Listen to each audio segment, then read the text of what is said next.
Bonjour, je m'appelle Nga Nguyen, interne en hépatologie et membre du réseau jeune de la FEF.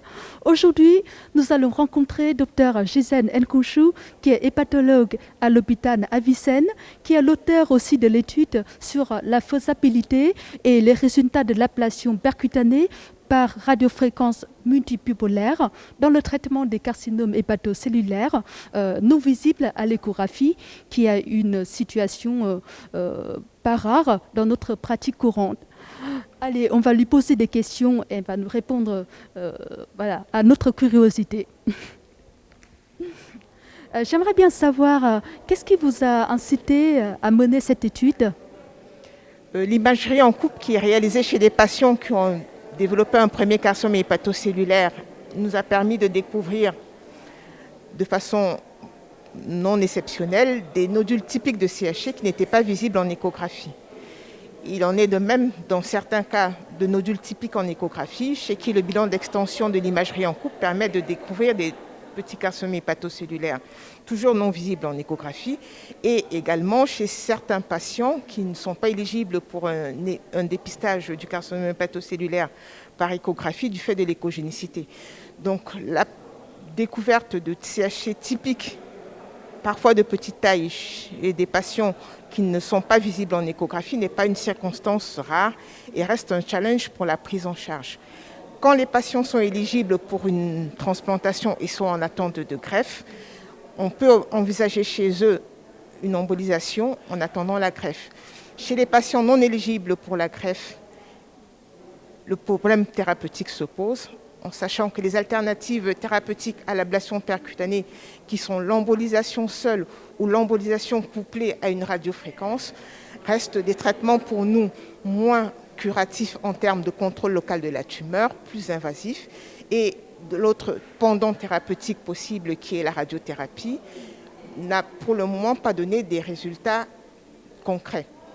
Donc, à Jean Verdier a été développée la radiofréquence multibipolaire, no-touch, qui est une technique qui permet d'ablater la tumeur avec une marge de sécurité et en s'aidant de la fusion, de pouvoir traiter ce type de nodule.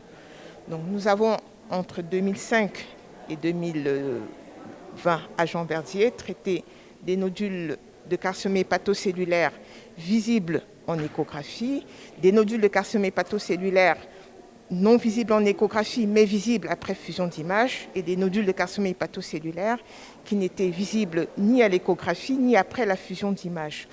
Donc nous avons rapporté les résultats de ce traitement de ces nodules.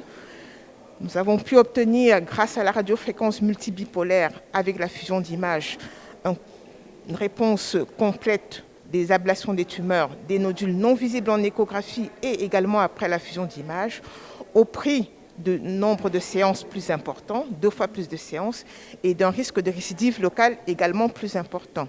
Mais ces récidives locales avaient été traitées dans la majorité de cas, avaient pu être retraitées de façon satisfaisante dans la majorité des cas. Je suppose que c'est quand même un peu dangereux de traiter les nodules qu'on ne voit pas très bien à l'imagerie.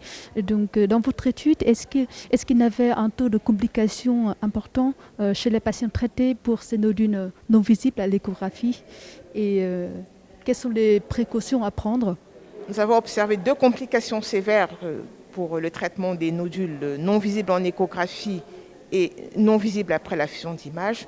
C'est un taux de complications qui reste important, malgré les précautions que nous avons prises, à savoir la création d'une acide artificielle à chaque fois que c'était possible, le refroidissement de la vésicule lorsque la lésion était proche de la vésicule. Certes, ce taux de complications n'est pas négligeable, mais nous pensons que le contrôle local que nous avons pu obtenir grâce au traitement et au retraitement des lésions valait la peine. Vous avez un taux d'ablation complète très important dans l'étude, mais avec un taux de récidive tumorale locale assez important. Est-ce que vous avez une idée de son retentissement éventuel sur la survie globale ? Nous n'avons pas analysé la survie globale parce que la plupart des patients dans notre cohorte n'étaient pas naïfs, mais nous pensons qu'au vu des résultats du bon contrôle local que nous avons obtenu grâce au traitement et au retraitement de ces nodules, on aura probablement un impact sur la survie.